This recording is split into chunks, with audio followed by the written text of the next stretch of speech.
और सब कैसे हो? सब बढ़िया। देखो, हम बात करें, हम टाइम एंड वर्क कर रहे थे। आज हम सीखने वाले हैं टाइम एंड वर्क में एमडीएच कॉन्सेप्ट। शिखर बैच है आपका, सीडीएस हो, एफकेट हो, एसएससी हो या कोई भी और कंपटीशन एग्जाम हो, अर्थमेटिक जहाँ आता है सबके लिए ही इंपॉर्टेंट है। ठीक है, तो देखो इस क्वेश्चन को हम समझते हैं, इस टाइप को हम समझेंगे। क्वेश्चन पे हम पहले बाद में आएंगे, पहले हम इस टाइप को समझ लेते हैं कि ये टाइप कहता क्या है और इस टाइप में करना क्या होता है। ठीक है, तो देखो मैं अगर इस टाइप की बात करूँ तो टाइप का नाम क्या है या कॉन्सेप्ट का नाम क्या है? तो हमारे कॉन्सेप्ट का नाम है एम डी एच कॉन्सेप्ट। इसमें एम का मतलब होता है आपका मैन। ठीक है, मैन हो या वुमेन हो, कोई भी हो सकता है। डी का मतलब होता है यहाँ पे आपके डेज, और एच का मतलब होता है यहाँ पे आवर्स। और इसी में एक चीज़ और आ जाती है, इनके अपोन में डब्लू या यू आ जाता है। डब्लू होता है आपका वर्क या यूनिट। यानी कि ये कॉन्सेप्ट जो है ये कहता है कि अगर किसी क्वेश्चन में गिवन है कि इतने मैंस किसी वर्क को इतने डेज में और एक दिन में, उनके आवर्स भी दिए हुए कितने आवर्स में, और नीचे दिया हो कि वो 2 यूनिट या 3 यूनिट प्रोड्यूस कर रहे हैं, तो वो यूनिट। और याद रखना ये हमेशा इक्वल होता है, आपके किसी को भी निकालना होता है। ये तो आपका है कॉन्सेप्ट। अब समझ लेते हैं इसको क्वेश्चन की हेल्प से, कि क्वेश्चन की हेल्प से इसको कैसे समझेंगे। तो देखो यहाँ कोई क्वेश्चन क्या कह रहा है, ये कह रहा है कि 8 मैन है हमारे, वो किसी वर्क को 5 डेज में करते हैं। फिर पूछ रहा है कि कितने मैन की हमें नीड होगी to complete the work in 10 days. तो जैसे मैंने बताया एम डी एच कॉन्सेप्ट लगेगा यहाँ पे। ठीक है, यहाँ एम डी एच के लिए आप M1 इंटू D1 कर सकते हैं, और यहाँ कर सकते हैं आप MT into D2 into H2।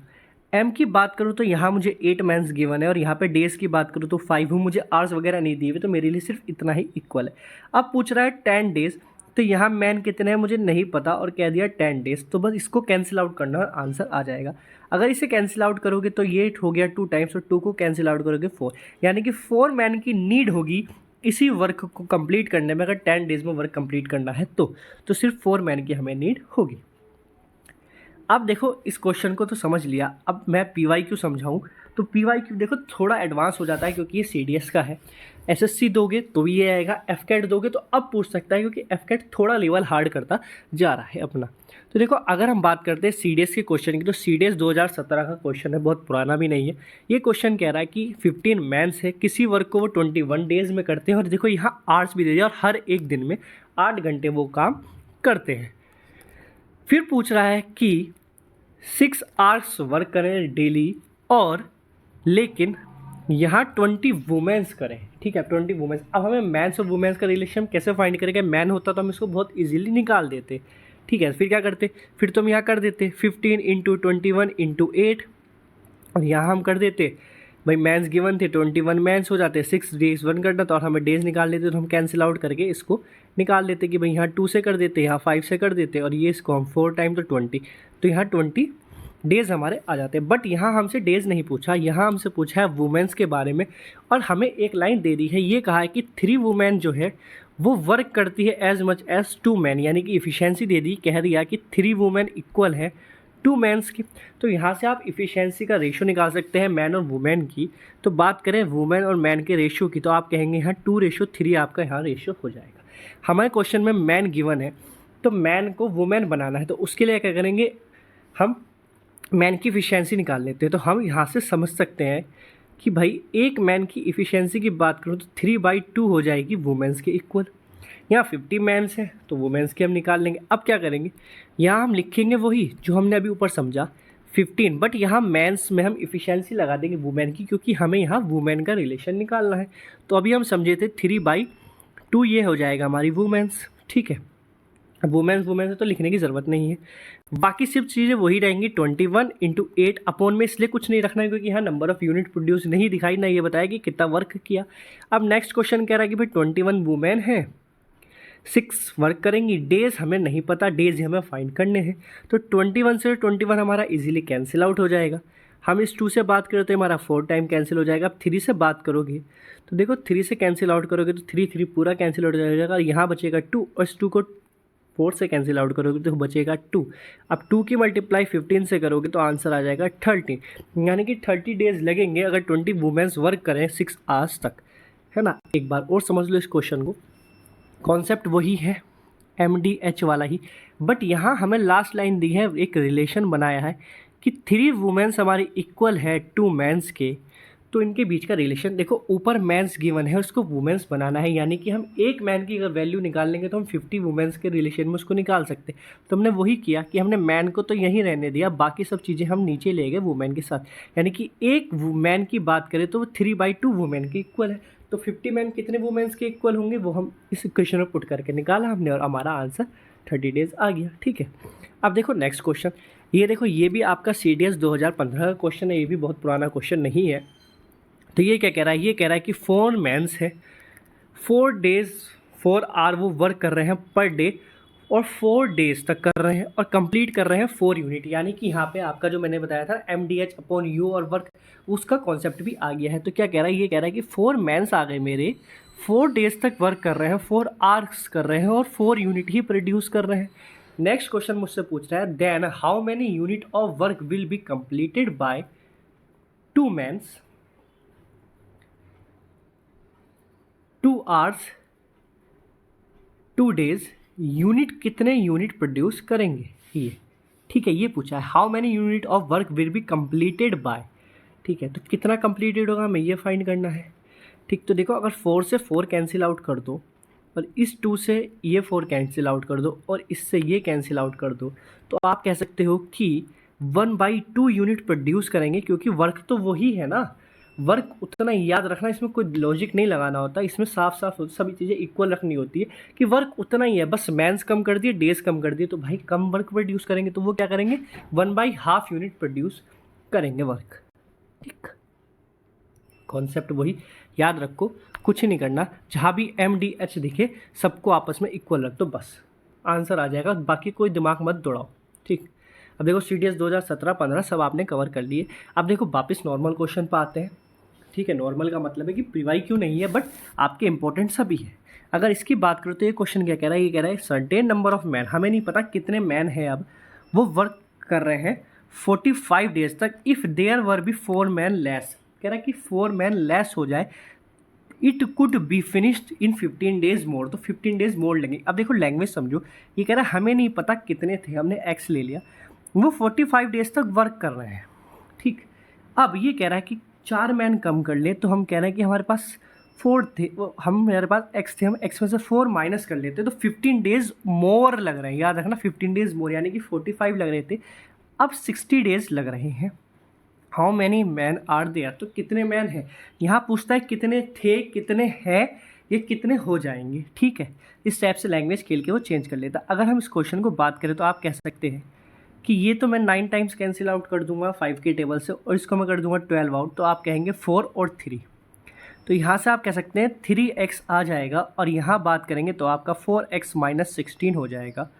ठीक, और x को इधर और 16 को उधर ले जाओगे तो x की वैल्यू आ जाएगी 16, यानी कि मेरे 60 मैन थे। अब पूछे how many mans are there, तो यहाँ देखो यहाँ 16 है, अब पूछ रहा है कितने हो जाएंगे, अगर 4 माइनस करें तो आप क्या लिख सकते हैं 12, तो इस टाइप से ही पूछ सकता है। अब ये भी पूछ सकता है कई बार क्वेश्चन कि इतने हैं, अगर हम इतने माइनस कर दें, मान लो यहाँ -4 था, कह रहा अगर हम उसमें से 6 माइनस कर दें तो वो इस वर्क को कितने दिन में करेंगे, तो आप इसको भी निकाल सकते हैं। ठीक है, यही इस टाइप का क्वेश्चन है, ये आपका समझ सकते हैं। इस टाइप के अंदर मैंने आपको इफ़िशेंसी के साथ एडिंग वाला भी करा दिया है, नॉर्मल बिल्कुल बेसिक कॉन्सेप्ट भी समझा दिया है, और यहाँ पे आपने यूनिट वर्क वाला भी आपने समझ लिया जिसमें यूनिट भी थी, और यहाँ आप समझ सकते हैं एक एडवांस लेवल वाला क्वेश्चन जो एग्ज़ाम में आजकल आता है। उम्मीद करता हूँ ये तीनों आपको चारों क्वेश्चन अच्छे से समझ में आए होंगे। तो ये हमारा टाइप था MDH। ठीक है, अब देखो एक और क्वेश्चन है, उसके बाद हमारा नेक्स्ट आ जाएगा, फिर आ जाएगा हमारा इफ़िशेंसी बेस्ड। तो इस क्वेश्चन को भी पढ़ लेते हैं कि ये क्वेश्चन क्या कह रहा है। ये क्वेश्चन कह रहा है 20 मैन किसी कैन प्रिपेयर, मतलब 20 मैन है वो प्रिपेयर कर रहे हैं 40 ट्वाइस इन 24 डेज। ठीक, वर्किंग 8 आवर्स पर डे, तो हम जानते हैं कि 20 मैन ऊपर आएंगे, डेज भी ऊपर आ जाएंगे, आवर्स भी ऊपर आ जाएंगे, लेकिन उसके अलावा जो भी चीज़ है वो हमारी नीचे ही आनी है। ठीक है, अब कह रहा है कि इन हाउ मैनी डेज, कितने दिन में, हम समझ गए कि हमें डेज फाइंड करना है। 36 man working in 16 hours days यहाँ, और हम जानते हैं बाकी सब चीज़ें नीचे रहती हैं। तो अगर आप इसको समझेंगे तो आप कह सकते हैं 6/5, 8 के टेबल से कैंसिल आउट करें हम इसको तो, और यहाँ है हमारा 16 और 36, ठीक है। अगर हम 16 और 36 को कैंसिल करें डायरेक्ट 8 के टेबल से, आप कह सकते हैं 2, और ये आपका आ जाएगा 3 टाइम्स। अब बचता है आपका 36, तो 36 को भी आप कैंसिल आउट कर सकते हैं 12 टाइम, और यहाँ आप कर सकते हैं 4 6, ठीक है, और इसको कैंसिल आउट करेंगे तो 5, और यहाँ 5 से 5 भी आपका कैंसिल आउट हो जाएगा, तो यहाँ मेरा बचा अभी 6, और इस साइड है मेरा 2, या कह सकते हैं 3, और इस 3 की मल्टीप्लाई जब आप इधर 6 से करेंगे तो आपका आंसर आ जाएगा 18, यानी कि 18 डेज़ लगेंगे, ठीक है। 18 डेज़ लगेंगे इतने मैंने प्रोड्यूस करने में। अब देखो आता है इफ़िशियंसी बेस्ड। तो अगर आपको याद हो पहली क्लास, तो हमने पहली क्लास में क्या समझा था गाइस? तो पहली क्लास में हमने समझा था एक कॉन्सेप्ट कि इफ़िशियंसी हमारी इन्वर्सली प्रोपोर्शनल होती है नंबर ऑफ डेज़ के, ठीक है, नंबर ऑफ डेज़ के या टाइम के कह सकते हो। अब वही चीज़ हमें यहाँ लगानी है बस। ये क्वेश्चन कह रहा है, इसी टाइप के क्वेश्चन आते ही कहता है Ram is 2 times good than Raju, यानी कि जो राम है वो 2 टाइम्स गुड है राजू से, यानी कि जो राम की इफ़िशियंसी है वो 2 गुना है राजू से। तो यहाँ हम कर लेते हैं राम और यहाँ कर लेते हैं हम राजू। अब मान लेते हैं कि राजू की इफ़िशियंसी 1 है तो राम की इफ़िशियंसी हमारी 2 हो जाएगी, ठीक है। अब देखो डायरेक्टली मैंने कहा इन्वर्सली प्रोपोर्शनल है, तो यहाँ से आप नंबर ऑफ डेज या टाइम निकाल सकते हैं इन्वर्स प्रोपोर्शनल करके, यानी कि जहाँ जो चीज़ है बस उसके अपोजिट में वो चीज़ लिख दो। अब क्वेश्चन कह रहा है देन बोथ देम, यानी कि दोनों कंप्लीट कर देते हैं वर्क को 20 डेज में, यानी कि दोनों मिलके किसी वर्क को 20 डेज में कर देते हैं। Then find in how many days Raju can complete the work. अगर दोनों 20 डेज़ में किसी वर्क को कर रहे हैं और दोनों की इफ़िशियंसी कितनी है, दोनों की इफ़िशियंसी है 3, और मैंने आपको पहले ही बताया है इफ़िशियंसी की मल्टीप्लाई अगर आप नंबर ऑफ़ डेज से करेंगे तो आपके पास आ जाएगा टोटल वर्क। तो यहाँ मेरे हैं 20, यानी कि 20 डेज़, तो मेरे पास टोटल वर्क की मैं बात करूँ तो मेरे पास आ जाएगा 60, टोटल वर्क आ जाएगा मेरे पास 60। और मैं जानता हूँ राजू की इफ़िशियंसी 1 है, राम की इफ़िशियंसी 2 है, मुझसे पूछा है राजू का। तो भाई अगर एक दिन में एक काम करोगे तो 60 दिन में कितना काम करोगे? 60, या कह सकते हो एक दिन में एक काम करोगे तो 60 काम कितने दिन में करोगे? 60 डेज़ में ही। तो आपका आंसर हो जाएगा 60 डेज़, ठीक है। अब मूव करते हैं नेक्स्ट क्वेश्चन पे। नेक्स्ट क्वेश्चन क्या कह रहा है? ये मुझसे कह रहा है कि ए ट्वाइस इफिशिएंट है देन बी से, वही करेंगे। ए और बी का रेशियो बनाते हैं। बी की बात कर लेता हूँ, ए बी की मैंने 1 मान ली तो ए मेरा डबल हो जाएगा अपना आप ही। While they take 30 days finish a work together then in how many days, यानी कि यहाँ भी सेम बात हो गई है कि हाँ 30 डेज ले रहे हैं, बट हमने क्या समझा अभी? भाई दोनों की इफिशियंसी तो 3 है ना एक दिन में काम करने की। अगर दोनों एक दिन में 3 काम कर रहे हैं और किसी काम को 30 दिन में ख़त्म कर रहे हैं, यानी कि एक दिन में 3 काम किया तो 30 दिन में कितना टोटल काम हो गया? भाई 90 वर्क करा उन्होंने टोटल। टोटल वर्क मेरा 90 था। अब पूछा है इन how many days they can finish that work separately, यानी कि अलग अलग वो इस वर्क को कितने टाइम में करेंगे। तो भाई 1 की इफिशियंसी तो 90 वर्क 90 डेज में ही होगा, यानी कि बी की इफिशियंसी तो 90 होगी, जिसमें नहीं हो ऑप्शन एलिमिनेट कर दो। तो इसमें भी नहीं है, इसमें भी नहीं है, ये और ये भी हो सकता है क्योंकि मैंने अभी एक ही चेक नहीं करी। ए की इफिशियंसी है 2, तो यानी कि 90 को अगर मैं 2 से डिवाइड करूँगा तो 45 आएगा। ऑप्शन ए हो जाएगा मेरा यहाँ पे राइट आंसर, ठीक है। ये एलिमिनेशन मेथड से भी हो जाता है, जैसे कि मुझे सब निकालना नहीं था, हो सकता है यहाँ कुछ और लिखा हुआ होता तो ये एलिमिनेट होकर बट डायरेक्ट में यहाँ कर देता, फिर मैं ए नहीं निकालता, टाइम बचाता, ठीक है। जैसे CDS हो, SSC हो, FCAT हो, कोई सा भी एग्ज़ाम हो, सब एग्ज़ाम के लिए इंपॉर्टेंट है। देखो नेक्स्ट क्वेश्चन समझते हैं और इसके बाद एक और टाइप आता है वो भी हम समझेंगे। देखो ये क्वेश्चन कह रहा है कि ए की इफिशियंसी डबल है, ठीक है, हमने मान लिया ए की इफिशियंसी डबल है बी से। If they work able to finish the work in 30 days, देखो यहाँ आ गया सेपरेट वाला। अब ये कॉन्सेप्ट समझ लो, वो तो आपने समझ लिए दोनों में अलग। ए ये इफ़िशियंसी है और टाइम की बात करूँगा तो 1:2 आ जाएगा, ठीक है। ये कह रहे हैं कि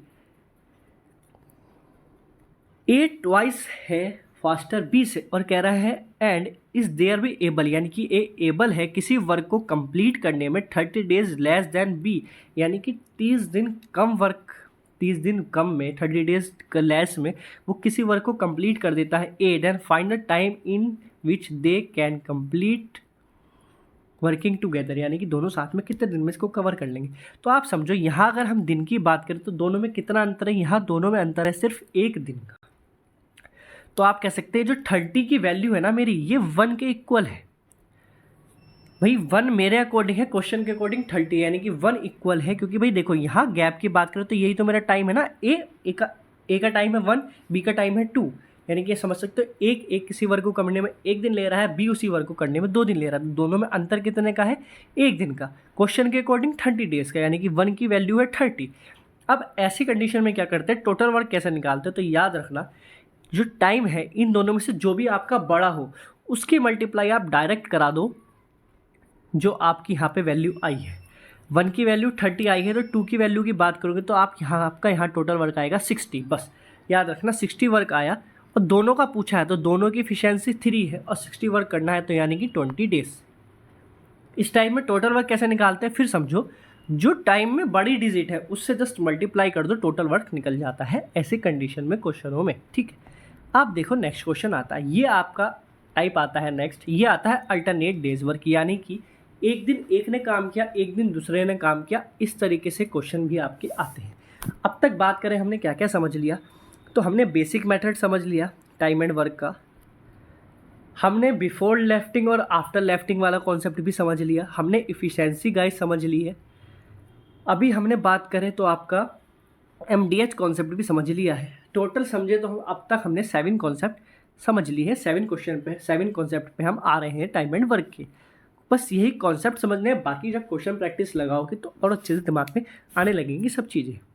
अब ये क्या है, ये क्वेश्चन कह रहा है कि A एंड B है, can do a work in 10 days 15 days, they start work on alternate days, A start. ठीक है, इसने कहा अलग अलग दिन में, यानी कि आज एक ने काम किया फिर दूसरे ने किया, इस तरीके से वर्क स्टार्ट होगा ए से। तो हमें पता है, हमने बेसिक मेथड समझा था कि सबसे पहले हम निकालते हैं LCM, तो यहाँ हमारा A आ जाएगा, यहाँ आ जाएगा मेरा B, 8 10 15, तो हम कहेंगे 30 लेते थे हम, इसकी एफिशिएंसी 3 और इसकी एफिशिएंसी 2 आ जाती थी, और A से वर्क स्टार्ट करना है। तो यहाँ समझो कि भाई मुझे टोटल तो 30 वर्क करना है, लेकिन सबसे पहले मेरा A करेगा, फिर मेरा करेगा B, तो मैं कह सकता हूँ कि भाई सबसे पहले 3 वर्क होगा फिर 2 होगा। अगर मैं इस पेयर को समझूँ तो मैं कह सकता हूँ 2 दिन में मेरा 5 वर्क हो रहा है, मुझे 30 करना है, तो 5 के पेयर के हिसाब से मैं कहूँगा मुझे 6 दिन लगेंगे, बट एक्चुअल में 6 दिन नहीं लगे, क्योंकि मेरा यहाँ पे क्या था, पेयर था गाइज, क्या था, पेयर था, है ना दोस्तों, पेयर था। अगर पेयर था तो यानी कि इसकी मल्टीप्लाई मुझे 2 से करनी पड़ेगी, जो 12 डेज आ जाएगा। ठीक, ये तो है डायरेक्ट जो अच्छे से समझ में आ जाएगा कि भाई पेयर बना लो, जो मेरा जितना भी टोटल वर्क आ रहा है उतना पेयर बना लूँ, 3 होंगे तो 3 का पेयर बनाओ उस तरीके से। और भाई वैसे निकालना है तो निकालते रहो बैठ के, बहुत टाइम है, पहले 3 हुआ फिर 2 हुआ फिर 3 हुआ फिर 2 हुआ, 3 5 3 8 3 10, ऐसे जोड़ते रहो, ये नहीं करना, जो समझाया वही चीज़ समझो। नेक्स्ट क्वेश्चन समझो, ये क्वेश्चन क्या कह रहा है, ये भी यही कह रहा है कि A एंड B है, 15 डेज एंड 20 डेज में वर्क करते हैं, A स्टार्ट कर रहा है यहाँ पे भी। ठीक है, चलो A स्टार्ट कर रहा है, कई बार कंडीशन ऐसी होगी लास्ट में आके आपका कोई एक बचेगा और कुछ वर्क बचा होगा, तो उसको भी हम समझेंगे कि वो कैसे फ्रिक्शन में आता है। ठीक है, अब चलो इसकी बात करें तो यहाँ पे A है और यहाँ B है, ये 15 है और ये 20 है, तो यहाँ हम जानते हैं अब तो LCM हमें 60 लेना पड़ेगा, तो यहाँ आप 4 कह सकते हो और यहाँ आप 3 कह सकते हो। तो फिर समझिए कि हमारा जो वैल्यू है वो टोटल वैल्यू है हमारी 7। ठीक है, यानी कि 2 दिन में 7 वर्क हमारा हो रहा है यहाँ पे। अगर 2 दिन में 7 वर्क हो रहा है और मैं 60 लेना है, तो हम जानते हैं कि भाई 8 तो पूरा है, 8 क्यों भाई, इसके पास का एक नंबर ले लो ना, ऐसा इसके पास की कोई एक वैल्यू ले लो जो 7 से डिविजिबल हो, तो हम जानते हैं 56, और 56 कितने टाइम होता है, 8 टाइम, यानी कि 8 तक तो हमारी साइकिल रिपीट हो चुकी है, और 8 का मतलब है यहाँ 16 डेज, क्यों भाई 8 का पेयर था ना यहाँ पे मेरा, तो 16 डेज। देखो ऑप्शन में 9 भी है 17 भी है, कंफ्यूज क्यों होना, आप समझो भाई 8 आया, अब लास्ट में दिखा मुझे कि 4 वर्क बचा है और A का ही टर्न आना है, यानी कि ये कंप्लीट हो जाएगा, तो एकदम तक देने लगा दोगे, नो 9 नहीं है, 9 का मतलब 9 ही हो जाएगा। यहाँ समझो 8 था वो मेरा पेयर था, यानी कि 16 थे, एक और डेज लगेगा, मुझे लगेगा 17, और मेरा होगा 17 राइट आंसर। क्या होगा, 17 राइट आंसर होगा यहाँ पे मेरा। ठीक है। क्या डिविजिबल, ठीक है, पास वाली वैल्यू ले लो, या तो उससे एक ज़्यादा ले लो या उससे एक कम ले लो, उस हिसाब से माइनस कम करके हम आंसर अपना निकाल सकते हैं, ठीक है। तो उम्मीद करता हूँ सेशन अच्छा लगा होगा। सेशन अच्छा लगा तो लाइक सब्सक्राइब करना मत भूलना गाइज। आंसर की मैं इसकी अभी अपलोड कर दूंगा, ठीक है, जब PDF अपलोड करूँगा उसी के साथ आंसर की अटैच कर दूंगा। तो ये था आपका, बात करें तो हम टाइम एंड वर्क। इसके अलावा मैं फिर बता देता हूँ, पॉलिटी में जो अभी इस हफ्ते पढ़ाया था उन दोनों की ही MCQ मैंने आपसे पूछ लिया, और MCQ सारे मैंने आपको PCS वाले, IAS के, ये सब इनके PYQ कराए हैं। तो अगर ये कर सकते हो तो आराम से SSC CGL FCAT CDS के आराम से PYQ निकाल सकते हैं हम, जो इजी थे। देखो CDS के लैंग्वेज वाले आते हैं, वो मैंने अभी कम रखे थे उसमें, FCAT CSSC के वो अच्छे थे, वो आप उनको आराम से निकाल सकते हैं। हिस्ट्री में बात करें तो हिस्ट्री पढ़नी है तो आप हिस्ट्री भी पढ़ सकते हैं। कुछ नहीं करना, शिखर बैच की प्लेलिस्ट में चले जाना, फ्री ऑफ कॉस्ट है, 1 रुपया नहीं देना, पूरा वही कंटेंट है जैसे पेड में मिलता है। तो कोई इतनी प्रॉब्लम की बात नहीं है कि कंटेंट नहीं, कंटेंट वही है जो पेड में आपको मिलता है, ठीक है। तो क्या करना है, बस प्रैक्टिस करते रहो, पढ़ते रहो, अभी टाइम है, आराम से FCAT हो CDS हो दोनों के लिए आपका GS पोर्शन तो 100%, मैथ की बात करें तो अर्थमेटिक आपका चल ही रहा है FCAT के लिए, SSC के लिए, CDS के लिए, दोनों के लिए। इसमें हमने यूरोपियंस का एडवेंट समझ लिया है, रिवोल्ट ऑफ 1857 समझ चुके हैं, ठीक है, और साथ में हमने चार्टर एक्ट भी समझ लिया है। अगर एक हिस्ट्री को किसी को जल्दी कवर करनी है तो आप प्लेलिस्ट में जा सकते हैं, दिल्ली सल्तनत की अलग बनी हुई है, मुगल एम्पायर की अलग बनी हुई है, और गांधी एरा की अलग प्लेलिस्ट बनी हुई है, आप उसको भी जाके देख सकते हैं अगर किसी को जल्दी सिलेबस कंप्लीट करना है तो। चलिए फिर मिलेंगे नेक्स्ट क्लास में, तब तक के लिए बाय बाय, जय हिंद।